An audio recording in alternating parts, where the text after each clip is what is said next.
오늘은 거룩하고 복된 주님의 날입니다. 다 같이 자리에서 일어나셔서 살아계신 하나님께 예배드리겠습니다.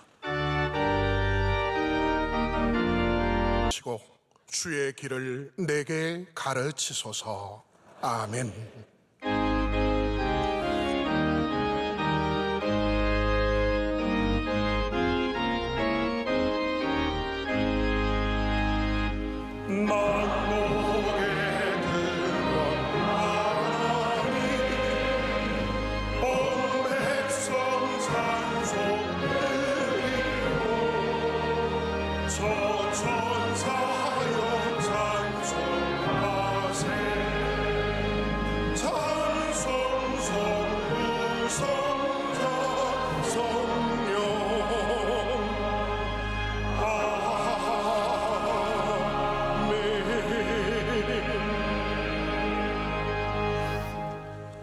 전능하사 천지를 만드신 하나님 아버지를 내가 믿사오며 그 외아들 우리 주 예수 그리스도를 믿사오니 이는 성령으로 잉태하사 동정녀 마리아에게 나시고 본디오 빌라도에게 고난을 받으사 십자가에 못 박혀 죽으시고 장사한 지 사흘 만에 죽은 자 가운데서 다시 살아나시며 하늘에 오르사 전능하신 하나님 우편에 앉아 계시다가 저리로서 산자와 죽은 자를 심판하러 오시리라.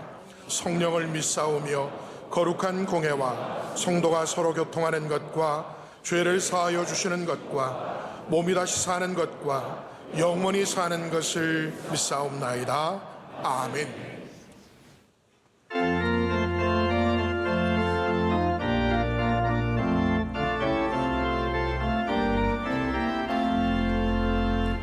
내 진정 사모하는 진무가 되신 구주 예수님은 아름다워라. 산 밑에 백합하여 빛나는 새벽 주님 영원할 길 아주 없도다. 내 맘이 아플 적에 등 위로 되시며 나 괴로울 때 좋은 친구라. 주는 저 산 밑에 백합 빛나는 새벽 이 땅 위에 비길 것이 없도다. 내 맘의 모든 염려 이 세상 몰았고 주님 항상 같이 하여 주시고 시험을 당할 때에 악마의 계교를 즉시 물리치 사나를 지키네. 온 세상 날 버려도 주 예수 안 버려 끝까지 나를 돌아보시니 주는 저 산 밑에 백합 빛나는 새벽 이 땅 위에 비길 것이 없도다.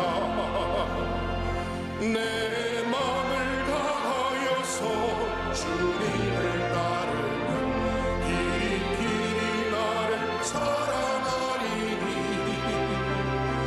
물불이 두렵지 않고 장검도 거먹고 주는 높은 산성 내 방패시라. 내 영혼 먹이시는 그네 누리고 나 친히 주를 뵙기 원하네. 주는 저 산 밑에 백합 빛나는 새벽 이 땅 위에 비길 것이 없도다.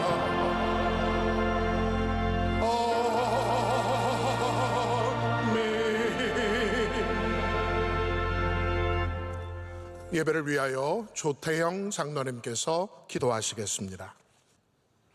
전능하신 하나님, 거룩한 주일 복된 예배의 자리로 나오게 하시니 감사합니다. 구별된 성도로 부르심을 받았으나 지난 한 주간도 말씀대로 살지 못하고 하나님 영광을 드러내지 못한 허물을 회개하오니 십자가의 보혈로 씻어 주시옵소서. 역사의 주관자 되신 하나님, 우크라이나와 팔레스타인 땅의 전쟁이 속히 끝나게 도와주시고 한반도에도 항구적인 평화를 허락하여 주시옵소서.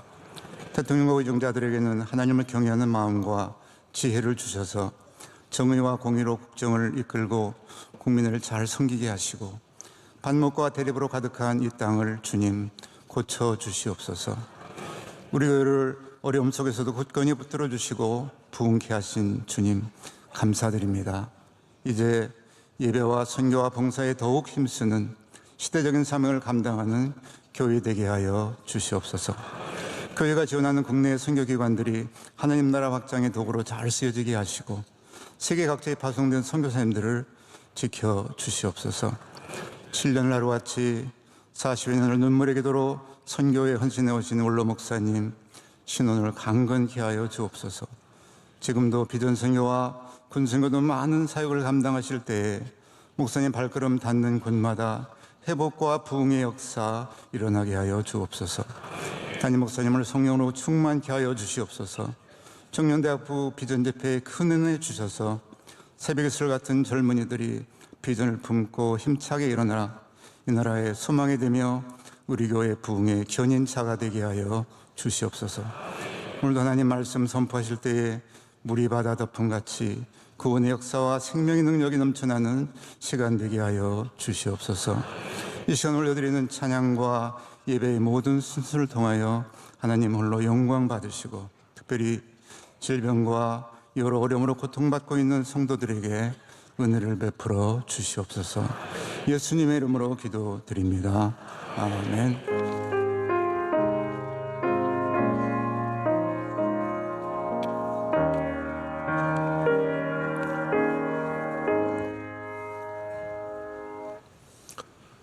오늘 우리에게 주시는 하나님의 말씀은 구약 성경 창세기 11장 5절로 9절 말씀입니다.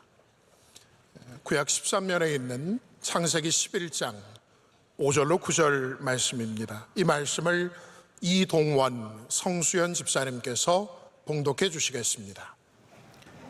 여호와께서 사람들이 건설하는 그 성읍과 탑을 보려고 내려오셨더라. 여호와께서 이르시되 이 무리가 한 족속이요 언어도 하나이므로 이같이 시작하였으니 이후로는 그 하고자 하는 일을 막을 수 없으리로다. 자, 우리가 내려가서 거기서 그들의 언어를 혼잡하게 하여 그들이 서로 알아듣지 못하게 하자 하시고 여호와께서 거기서 그들을 온 지면에 흩으셨으므로 그들이 그 도시를 건설하기를 그쳤더라. 그러므로 그 이름을 바벨이라 하니 이는 여호와께서 거기서 온 땅의 언어를 혼잡하게 하셨음이니라. 여호와께서 거기서 그들을 온 지면에 흩으셨더라. 아멘.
이제 말씀으로 은혜 받는 시간입니다. 담임 목사님께서 실패박물관 새 말씀을 선포하실 때 큰 은혜의 시간이 될 줄 믿습니다. 찬양이 하나님께 큰 영광이 된 줄로 믿습니다. 우리는 성공을 매력적이다라고 생각을 합니다. 실패는 반면에 매력을 느끼지 못합니다. 그래서 성공의 이야기는 차고 넘쳐납니다. 책에도 많고요.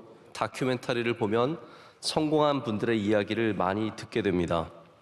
많은 사람들이 성공한 사람들, 이 사람 저 사람 이야기하면서 이렇게 저렇게 성공했다 말합니다. 그렇지만 실패자들은 아무 말도 못하고 어딘가에 숨어 있습니다. 하지만 우리 모두가 사실은 실패를 통해서도 많은 것을 배울 수 있습니다.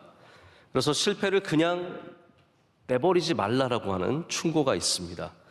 우리 교회도 선교주에서 다양한 실패를 경험합니다. 좋은 선교사님 보냈는데 실패하고 좋은 프로젝트를 시도했는데 실패합니다. 그런 실패를 꼭 들여다봐야 합니다. 교회 행사를 하면서 많은 실패가 있습니다.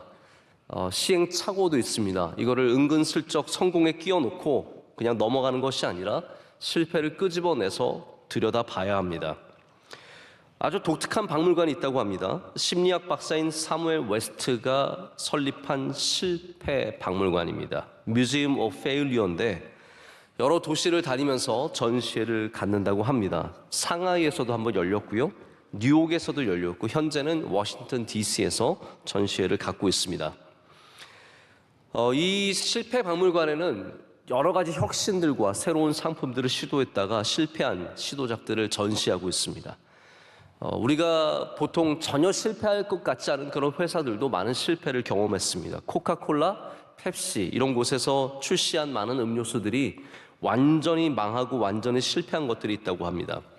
펩시 크리스탈이라고 하는 음료를 들어보신 적 있으십니까? 펩시 크리스탈은 펩시와 똑같은, 콜라와 똑같은 말인데 하얀색 크리스탈, 맑게 만들었습니다.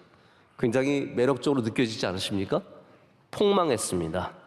완전히 망해서 아무도 안 마셔서 결국은 다 수거했습니다.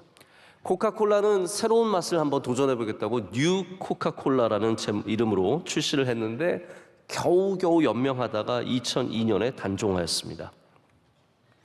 미국의 가장 큰 치약회사 중에 하나인 콜게이트가 자신들이 음식을 만들어 보고 싶다고 냉동 파스타, 냉동 라자냐를 만들어서 출시했는데 겉면에 콜게이트라는 그런 큰 이름을 적자 모두가 치약 맛이 날 것 같다는 생각을 갖고 전혀 사지 않아서 완전히 망했습니다. 이런 상품들이 전시되어 있는 그런 실패 박물관을 통해서 우리는 혁신이라고 다 성공하는 것이 아니라 새로운 아이디어라고 다 좋은 것이 아니라 모든 도전들이 다 성공할 수 없다라는 것을 절실한 교훈을 배우게 됩니다. 실패의 박물관을 한번 돌아보면 많은 것을 느낄 수밖에 없습니다. 여기 실패 박물관이 또 있습니다. 성경책은 굉장히 많은 성공의 이야기와 함께 수많은 실패의 이야기를 담고 있는 실패 박물관입니다. 만약에 여러분께서 성경을 보시면서 전시되어 있는 이 실패작들을 발견하시지 못하신다면 성경의 일부분만을 보고 계신 겁니다. 창세기가 실패 박물관입니다. 처음부터 실패했습니다. 인간은 처음부터 실패했습니다. 아담과 하와가 실패했고요. 그의 아들인 가인이 예배에 실패했고 삶에 실패했습니다. 처음부터 실패한 예배가 있었다는 것은 우리에게 많은 것을 생각하게 합니다. 믿음의 조상이었던 그 훌륭한 아브라함도 실패를 지나갔습니다. 야곱이 큰 실패를 경험했고 요셉의 형제들이 어마어마한 실패를 저질렀습니다. 창세기를 나오면 더 큰 실패의 전시장을 마주하게 됩니다. 애굽의 바로의 실패로 시작해서 광야를 지나는 수많은 이스라엘 백성들이 교만으로 인해서, 불순종으로 인해서 얼마나 많은 실패를 반복했는지 모릅니다. 악한 사람들만 실패한 것이 아닙니다. 신약에 보면 베드로가 실패했습니다. 바울이 실패했습니다. 바울같이 성령으로 충만하며 하나님의 일을 열심히 하던 그가 목회지마다 여러 가지 실패를 경험하게 됩니다. 그가 기른 사람이 배반하기도 하고요. 그가 쌓았던 모든 것들이 한순간에 날아가는 순간들도 있었고 오해를 받았고 어려움을 당한 이야기들이 성경에 낱낱이 다 기록이 되어 있습니다. 교회의 실패가 있고 사람의 실패가 있고 기관의 실패가 있고 여러 다양한 실패를 성경은 우리에게 가르쳐주고 있습니다. 오늘 바벨탑의 이 본문 말씀은 제가 창세기라는 이 실패 박물관 속에서 어떤 것을 여러분에게 보여드려야 하는가를 고민하다가 고른 본문입니다.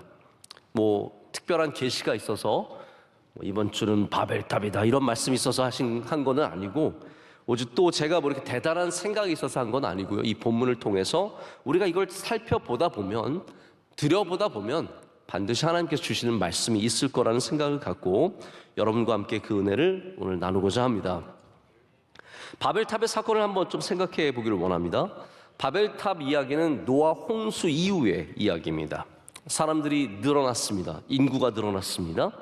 이제 이들은 함께 모여 살기 위해서 도시를 이루고 그리고 그 가운데 성읍을 건축하고 또 그들의 신전, 오늘 바벨탑도 신전인데요.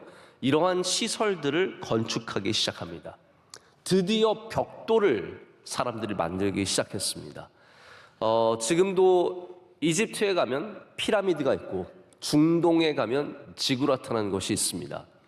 벽돌은 인간이 높은 건물을 지을 수 있게 가능하게 한 혁신적인 아주 새로운 발견이었습니다. 벽돌 때문에 사람들은 지금까지 기껏해야 1층, 2층의 집을 짓고 살다가 이제는 높은 건축물을 만들 수 있게 되었습니다. 이런 능력은 마치 전쟁을 하는데 처음에 맨손으로 싸우다가 칼을 갖고 싸우는 것과 마찬가지로 굉장히 큰 변화였고 인류가 새로운 일들을 도전할 수 있는 계기가 되었습니다. 근데 사람들은 좋은 것을 가지면 좋은 쪽으로만 가는 것은 아닙니다. 좋은 것을 가져도 나쁜 쪽으로 갈 수 있는 것이 우리 인간이죠. 그래서 이 사람들이 모여서 4절에 이렇게 말합니다. 자, 성읍과 탑을 건설하여 그 탑 꼭대기를 하늘에 닿게 하여 우리 이름을 내고 온 지면에 흩어짐을 면하자라고 말하면서 이 탑을 쌓아가기 시작합니다.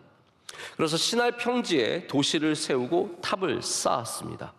네, 여러분 여기에 굉장히 중요한 한 가지 우리가 간과하지 말아야 할 것이 있습니다.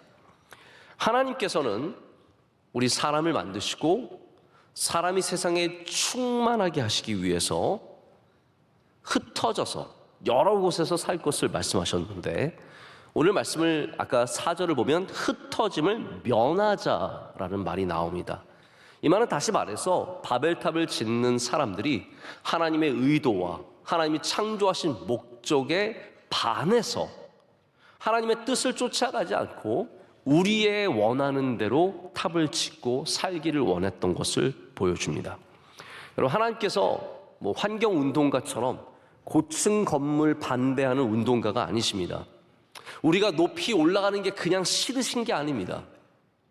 인간이 잘 되고 인간이 발전되는 게 싫으셔서 내려오신 다음에 딴지를 거시는 사건이 아닙니다. 우리가 애초에 발견해야 되는 것은 이들이 하나님을 떠나서 하나님이 없는 도성과 그리고 신전을 만들었기 때문에 하나님께서 그것을 경계하셨고 결국은 심판하셨다는 것입니다. 하나님이 그래서 이들을 결국은 다시 흩으십니다. 원래 하나님께서 하시던 일을 하시게 되는 것이죠. 그래서 바벨은 원래 발랄이라고 하는 단어에서 온 말인데, 이 발랄은 흩는다, 섞어 놓는다라는 그런 의미를 갖고 있습니다. 혼란스럽다는 의미죠. 그래서 이 바벨에서 출발한 국가가 있습니다. 우리가 요즘에 다니엘에서 나누는 바벨론이 바로 이 바벨에서 시작된 나라입니다. 하나님이 없는 나라, 하나님이 없기 때문에 혼잡한 나라, 모든 것이 뒤죽박죽 질서 없이 섞여 있는 것이 바벨론이고, 그리고 하나님께서는 그 바벨을 심판하시듯이 바벨론을 또한 심판하십니다. 여기에 우리가 좀 더 하나 신학적인 내용을 첨부하자면, 우리 몇 년 전에 저희 교회 저녁 예배 오셔서 말씀을 전해주신 위튼 대학교의 구약학 교수님이 계십니다. 존 월튼 교수님이신데 기억하시는 분들도 계실 겁니다. 그때 존 월튼 목사님께서 저희에게 임마누엘 하나님을 말씀해 주시면서 바벨탑 이야기를 주셨습니다. 바벨탑이 우리가 생각할 때는 하나님께 닿기 위해 쌓았던 건축물이라고 생각을 했는데 그렇지 않다는 거예요. 이분의 주장은 당시의 신전들은 하나님께 닿으려는 것이 아니라 하늘에 계신 하나님을 끌어내리기 위해서 만든 신전이었다는 거죠. 우리의 교만함이 다양한 교만함이 있지만 하늘에 닿으려고 하는 교만함도 참 대단한 교만함인데, 하늘에 계신 하나님을 우리 마음대로 우리의 자리로 끌어내리려고 하는 그 교만함이 더 큰 교만함이었다라고 말씀해 주실 때 제가 굉장히 많은 도전을 받았던 생각이 납니다. 자, 우리는 이 실패에서 무엇을 배워야 하며 무엇을 배울 수 있겠습니까? 무엇을 발견하십니까? 바벨탑의 이야기, 그냥 재밌는 이야기로, 흥미로운 이야기로 그게 사실이겠어 이렇게 그냥 넘어가시겠습니까? 아니면 우리가 실패를 보면서 우리의 삶에 무엇을 발견해야겠습니까? 저는 오늘 이 말씀을 통해서 여러분들이 여러분의 삶에도 이런 실패가 반복되지 않도록 발견하는 은혜가 있으시길 축복합니다.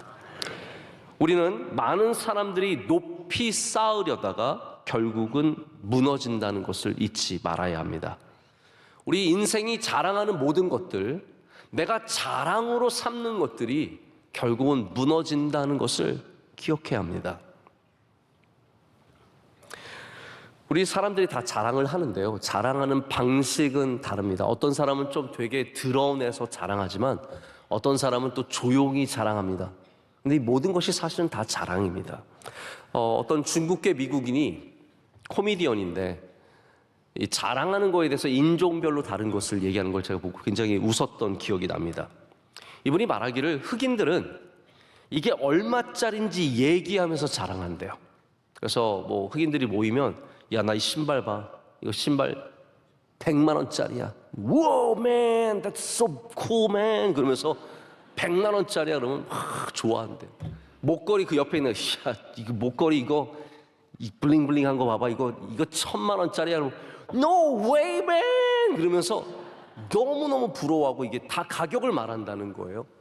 근데 백인들은 그렇지 않다고 합니다. 백인들은 너무 비싸서 힘들다는 말로 자랑한다고 합니다.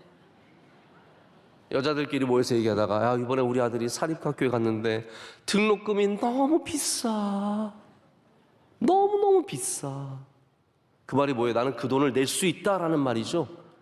그게 굉장히 비싸다고 얘기하면서 자랑한다고 합니다. 아, 이번에 남편이 차를 또 샀는데 왜 그러는지 몰라. 너무 비싼 걸 샀어. 진짜 속상해 죽겠어. 그러면서 은근슬쩍 내가 비싼 걸 샀다는 것을 자랑한다는 거죠. 동양인은 굉장히 다릅니다. 동양인은 내가 이것을 얼마나 싸게 샀는지를 자랑한다고 합니다. 엄마가 아들한테 케빈 내가 이거 얼마에 샀게? 그러면 아들이 100만 원? 그러면 30만 원 70% 세일할 때 내가 건졌어. 이거 원래 200만 원짜리인데. 그러면서 싸게 산 것을 늘 자랑한다고 합니다. 표현하는 방법은 다 다르죠. 드러냈고 불평하고 또 싸게 샀다는, 절약했다는 자랑이지만 사실 그게 다 자랑이라는 겁니다. 우리 성경에는 인간의 자랑이 많이 나옵니다. 바벨탑은 그 자랑 중에 하나입니다. 우리가 얼마나 높이 올라갈 수 있는지, 우리가 얼마나 거대한 것을 이룰 수 있는지에 대한 자랑입니다. 내가 이만큼 할 수 있다, 내가 이만큼 이루었다, 내 힘으로 했다, 내 능력으로 했다, 이런 자랑들이 결국은 실패를 불러온다는 것이죠. 자랑은 우리로 자만하게 합니다. 나 할 수 있어. 이게 굉장히 위험한 생각일 때가 있습니다. 나는 할 수 있어. 저 사람들은 안 되지만 나는 괜찮을 거야. 자만은 또한 교만하게 됩니다. 그리고 교만은 패망의 선봉이 된다라고 성경이 말하고 있습니다. 자랑이 악이 될 수 있다는 사실 여러분 아십니까? 야고보서 4장 16절은 이렇게 말합니다. 이제도 너희가 허탄한 자랑을 하나니 그런 자랑은 다 악한 것이라 라고 말합니다. 자랑이 악하대요. 악한 것은 하나님이 없다라는 뜻입니다. 하나님이 안 계시다는 뜻입니다. 자랑 안에는, 우리를 드러내는 교만 안에는 하나님이 계시지 않다는 말입니다. 바울이 이 자랑의 문제를 너무나 잘 알았기 때문에 우리 신약 성경을 보면 자신이 부득불 자랑한다라고 말하면서도 자신의 약한 것을, 내 약점을, 내 부족함을 오히려 드러냅니다. 여러분, 인생에 결국은 누가 높이 올라갈까요? 자랑하는 사람들, 잘 나가는 사람들? 아닙니다. 교만하는 사람들, 지금 높은 탑을 쌓아 올라가는, 나보다 훨씬 더 높은 곳에 있는 사람이 잘 되는 것이 아니라 지금은 낮아도 겸손한 사람이 잘 되고요, 지금은 별거 아닌 탑일지라도 하나님을 경외하는 사람이 결국은 높이 올라가게 되어 있습니다. 높이의 문제가 아니라는 거예요. 바벨탑보다 더 높은 탑을 쌓아도 하나님께서 지켜주시고 보호해 주실 수 있습니다. 믿음이 있는 탑이라면. 그러나 바벨탑보다 훨씬 낮은 탑을 쌓아도 그것이 나의 자랑이요, 나의 능력이라면 그 탑 또한 무너질 수밖에 없습니다. 우리는 바벨탑을 보면서 인간의 자랑이, 그 교만함이, 무인격인 그러한 모든 것들이 결국은 무너진다는 사실을 잘 기억해야 합니다. 그래서 실패도 교육입니다. 성경이 아무 이유 없이 이러한 실패를 기록했다고 생각하면 안 됩니다. 분명히 이유가 있습니다. 하나님께서는 우리가 이 실패를 보기를 원하시고 이 실패를 통해서 더 바른 길을 걷기를 원하십니다. 할렐루야. 어떤 분들은 이렇게 말씀하세요. 목사님, 성공한 이야기만 들어도 바쁜데 뭐하러 실패한 이야기까지 들어야 합니까? 라고 물으시는 분들이 있습니다.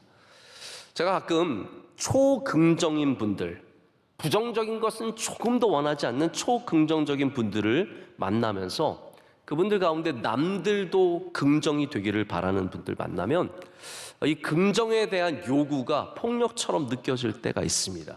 제가 긍정적인 말로 유명하신 어떤 목사님을 만났는데 이분이 초면인데 처음 만났어요.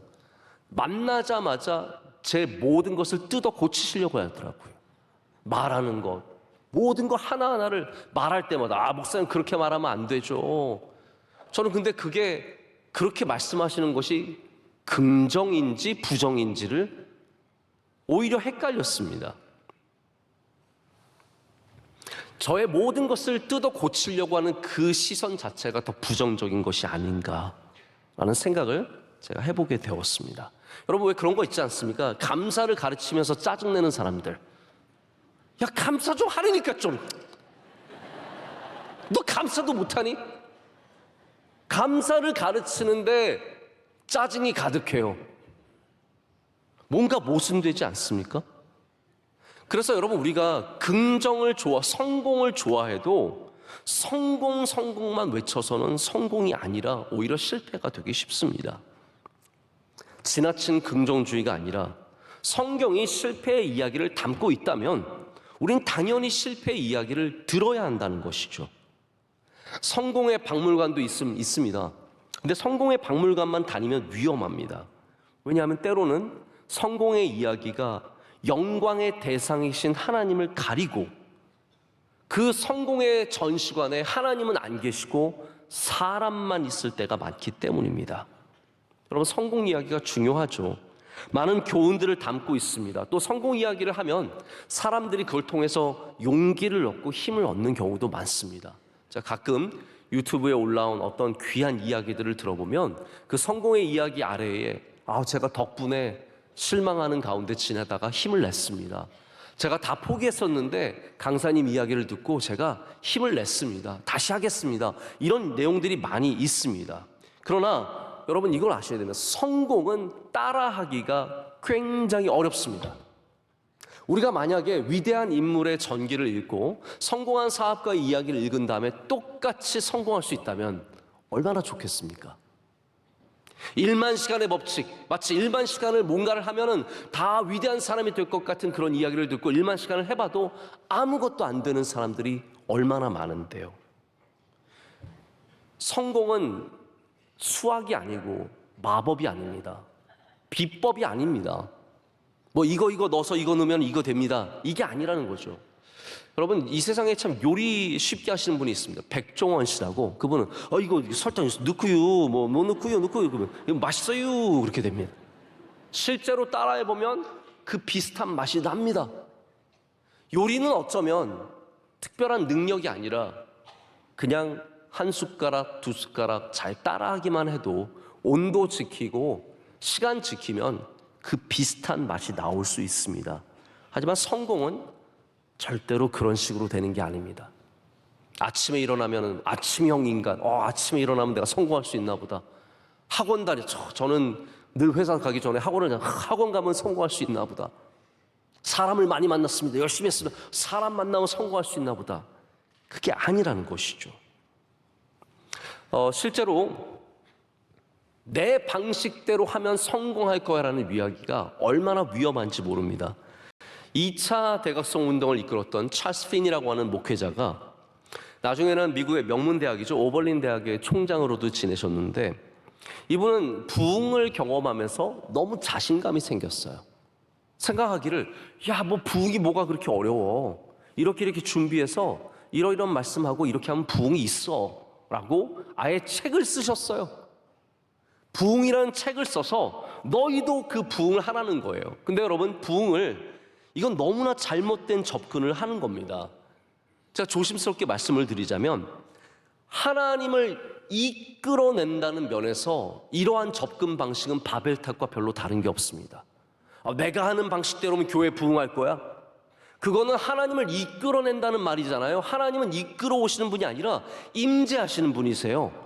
부흥은 하나님의 임재의 역사이며 하나님께서 주도하시는 것인데, 어떻게 우리가 감히 하나님을 이끌어내면서 이 방식 하면은 하나님이 여기 임하십니다라고 말할 수 있겠냐는 말입니다. 여러분, 교회는 바벨탑이 되면 안 됩니다. 우리가 하나님을 이끌어내는 것이 아니라 교회는 마구간이 되어야 합니다. 예수님께서 우리 가운데 임재해 주시는 곳, 우리 가운데 오시는 곳이 되어야, 주님께서 친히 우리와 함께 하시는 곳이 되어야 은혜가 있다는 말이죠. 그래서 우리는 바벨탑에 엎드려서는 안 되고 마구간에 엎드리는 사람들이 되어야 합니다. 저는 훌륭한 목사님에게서도 많은 좋은 것들을 배우지만 실패한 목회자에게서도 많은 것을 배웁니다. 미국의 말스힐이라고 하는 아주 영향력 있었던 시애틀의 한 교회는 마크 드리스콜이라고 하는 목사님이 1996년에 세운 교회입니다.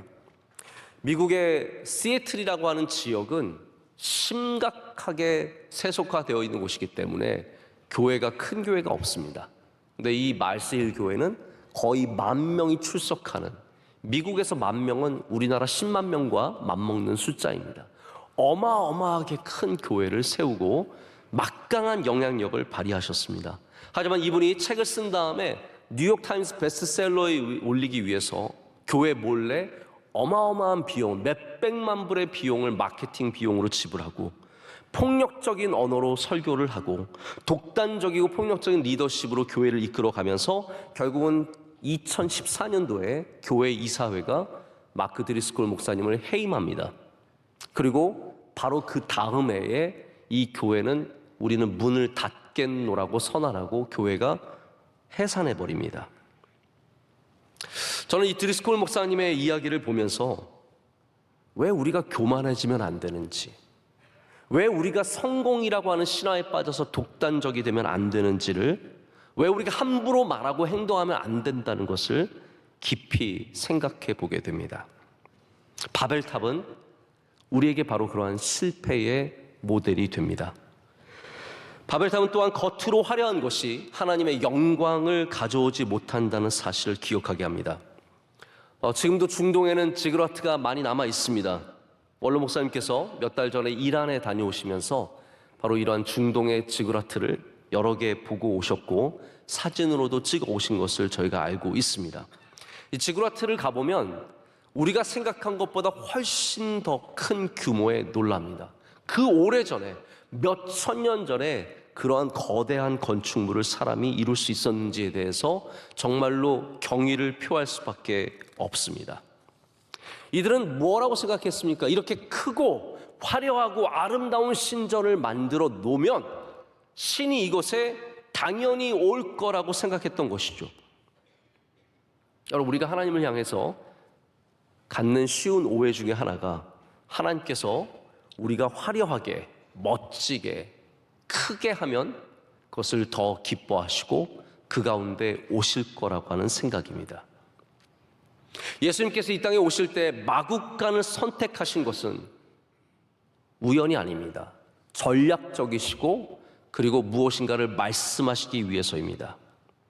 만왕의 왕께서 인류를 구원하시는 하나님의 아들 임마누엘, 우리와 함께 하시는 하나님께서 가장 누추한 곳에 오셨다는 것은 우리가 하나님을 만나기 위해서 바벨탑이 필요하지 않다는 것을 말해주고 있습니다. 여러분, 하나님을 만나시기 위해서 무엇이 필요하십니까? 돈이 필요합니까? 명예가 필요합니까? 내가 많은 사람 알아야 합니까? 아닙니다. 우리가 아무것도 아니어도 마국간 같은 존재여도 하나님은 거기에 임재해 주시고 그곳에 임하여 주신다라는 것이죠. 가끔 교인들을 만나다가 이런 분들이 계세요. 목사님, 제가 잘 되면 목사님 가서 뵐게요. 이렇게 말씀하시는 것입니다. 그런 분을 다시는 본 적이 별로 없습니다. 제가 그 마음 모르는 바는 아닙니다. 제가 목사님 잘 돼서 목사님 가서 만날게요 라는 말씀 속에는 잘 되겠다는 마음도 있고, 그리고 만났을 때 목사님께 뭔가 좀 자랑스럽게 보이고 싶은 마음도 있고, 또 잘 뭔가를 섬기고 싶은 마음도 다 있으신 거를 잘 알고 있습니다. 근데 여러분, 잘 된다는 것이 만남의 조건이 될 수는 없습니다. 목사가 교인을 만나는 것이 교인이기 때문이지 성공했기 때문은 아닙니다. 높은 탑을 쌓아야 하나님이 오신다는 생각을 내려놔야 합니다. 오늘도 지금 마국간 같은 나의 삶에 함께 하시는 하나님을 기뻐하시는 삶을 살아야 합니다. 아브라함은 그런 생각이 없었습니다. 내가 뭘 멋지게 해서 하나님께 뭔가를 해야겠다는 생각을 하지 않고 그의 삶의 모든 자리에서 하나님을 만났고 하나님께 예배했고 하나님 가까이 나아갔습니다. 하나님께서 그것을 훨씬 더 기뻐하시는 거죠. 그래서 이 홍수 이후에 바벨탑 사건 이후의 이야기가 바로 아브라함의 이야기입니다. 하나님께서 바벨탑에 이 높이 올려던 사람들을 거부하시고 낮은 곳에 있는 아브라함을 부르셔서 그로 예배하게 하십니다. 그래서 상수리나무 아래, 세겜에서 상수리나무 아래서 그 보잘것없는 제단을 쌓고 예배하는 아브라함을 기뻐하셨고, 부엘세바에서, 헤브론에서 다양한 곳에서 하나님을 만나고 기도하고 예배하는 아브라함을 하나님께서 복 주시고 은혜를 주셨습니다. 우리가 예배하는 곳이라면 찬송처럼 초막이나 궁궐이나 할렐루야 어디든 하나님께서 우리와 함께 하실 줄로 믿습니다. 바벨탑은 처음부터 실패가 예견된 그러한 인간의 프로젝트였습니다. 어떤 것들은 처음부터 실패를 품고 시작합니다. 우리가 그런 실패를 잘 분별할 줄 알아야 되고요. 그런 실패를 시작하지 말아야 합니다.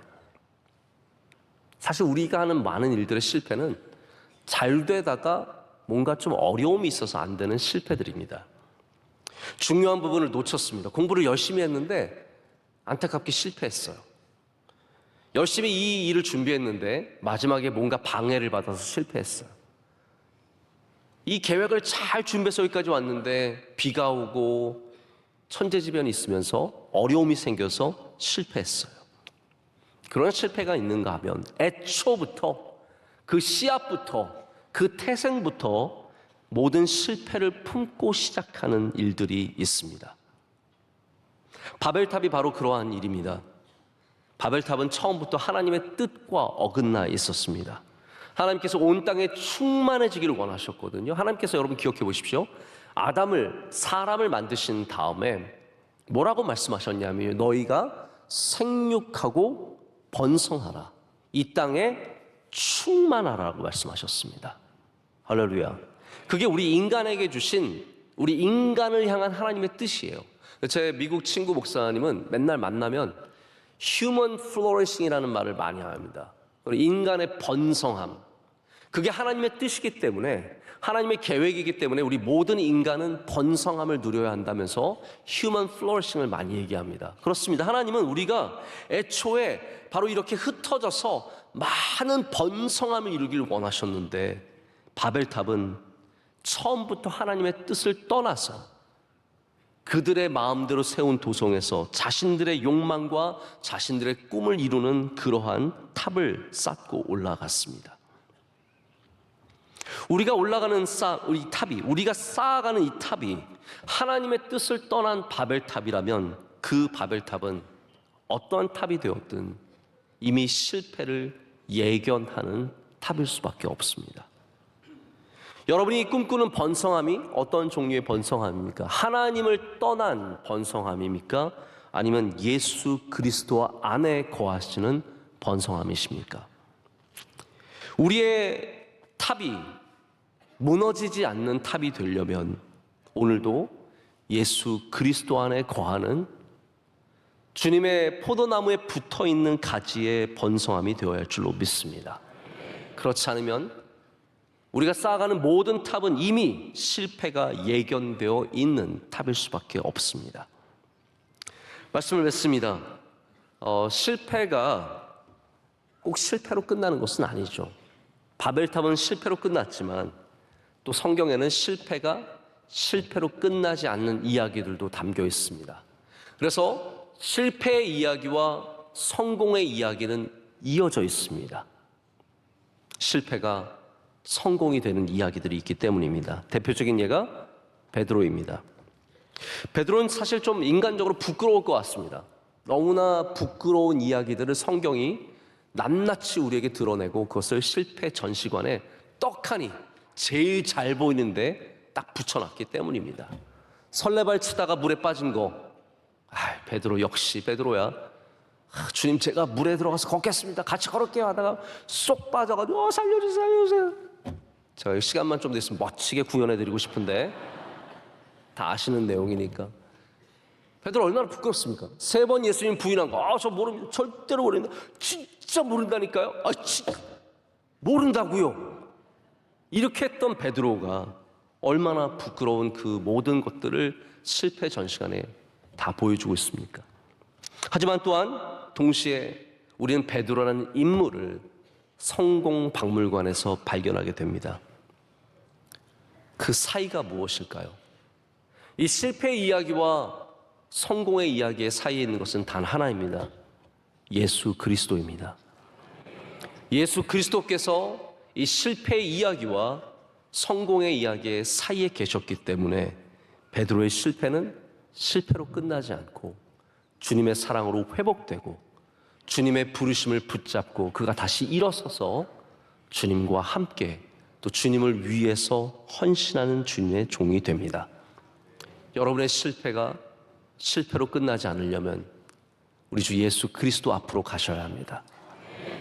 주님 앞에 가는 사람은 다 새로운 피조물이 되고 주님 안에서 새로운 생명을 얻게 되며 그 인생은 실패로 끝나는 인생이 아니라 하나님께서 기뻐하시는 번성함으로 맞춰지는 복된 인생 될 줄로 믿습니다. 오늘도 여러분의 삶으로 돌아가셔서 이 전시관을 나가셔서 여러분의 삶으로 돌아가신 후에는 기도의 탑을 쌓아가시고 예배의 탑을 쌓아가시고 섬김과 나눔의 탑을 쌓아가시기를 축복합니다. 기도하겠습니다. 하나님 감사합니다. 오늘 우리를 불러주시고 또 이곳에서 주님의 말씀에 귀 기울이게 하심을 감사합니다. 오늘 실패 박물관에 있는 수많은 일들을 생각해 봅니다. 우리도 그들과 별반 다르지 않다는 것을 기억하며 주님 앞에 회개하며 나아갑니다. 우리의 탑을 내려놓고 주님이 기뻐하시는 탑을 다시 쌓아가게 하여 주시옵소서. 절대로 늦지 않았음을 기억하게 하시고 지금부터 시작되는 이 탑이 주님께 아름답게 올려질 줄로 믿습니다. 예수님의 이름으로 간절히 기도드립니다. 아멘.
주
이제는 우리 주 예수 그리스도의 은혜와 하나님 아버지의 사랑과 성령님의 교통하심이 주의 말씀을 듣고 이 귀한 예배를 통해서 새로운 시선과 새로운 발견을 얻고 나아가는 주의 모든 사랑하는 성도들과 오늘 함께 기도하며 축복한 모든 수험생들과 그 귀한 가정, 주님의 사랑하는 모든 백성들 위해 이제로부터 영원토록 함께 하시기를 간절히 축원하옵나이다. 아멘.